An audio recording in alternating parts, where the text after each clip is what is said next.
الرحمن الرحیم.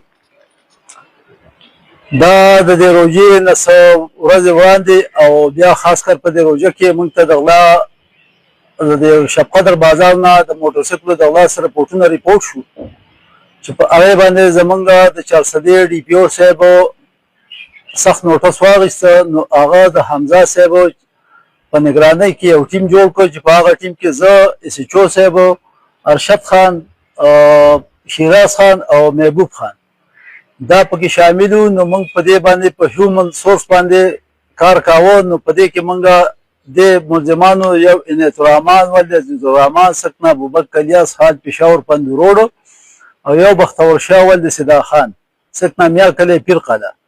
موږ دوی ته رسایي وشوه، دا موږ ګرفتار کړل. د دوی چې موږ یې ټارګېټ کړل نو د دوی په نشاندهی باندې موږ دا 15 موټرسایکلې د غلا برآمد کړې او چې کومې موټرسایکلې دوی خرڅې کړې وې نو د هغې دا 4 لک روپۍ موږ د دوی په نه برآمد کړې.